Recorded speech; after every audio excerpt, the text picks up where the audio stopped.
Diabetes reversible কি আদৌ সম্ভব? ডায়াবেটিস রিভার্সেবল সম্ভব, তবে এর কিছু কন্ডিশন অবশ্যই থাকবে আপনার জন্য। কন্ডিশন হলো গিয়ে আপনি সঠিকভাবে ডায়েট ফলো করতে হবে। আপনাকে ডায়েট ফলো করতে হবে ভালোভাবে, স্ট্রিক্টভাবে। কারণ যখন আপনি মেডিসিন খাচ্ছেন না তখন কিন্তু আপনার সুগার লেভেল বেড়ে যাওয়ার সম্ভাবনা বেশি রয়েছে যদি আপনি নর্মাল খাওয়া দাওয়া আপনি চালু রাখেন। এখন আপনার সুগার লেভেল যদি আপনার 150, 160 এরকম হয়ে থাকে, তাহলে সেখান থেকে কিন্তু আপনার সুগার লেভেল 125-এর ভেতরে খুবই তাড়াতাড়ি কিন্তু চলে আসবে না। এটার জন্য আপনার প্রয়োজন একটা সুস্থ সঠিক ডায়েট মেনটেন করে চলা, যেটা কন্টিনিউয়াসলি আপনার দীর্ঘদিন ধরে চালিয়ে যেতে হবে।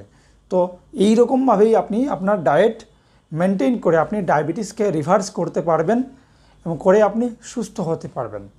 কিন্তু যদি আপনি সঠিকভাবে ডায়েট মেনটেন না করেন, তাহলে আপনি যতই মেডিসিন খান না কেন, আপনি কোনো দিনই আপনার ডায়াবেটিসকে আপনি রিভার্স করতে পারবেন না।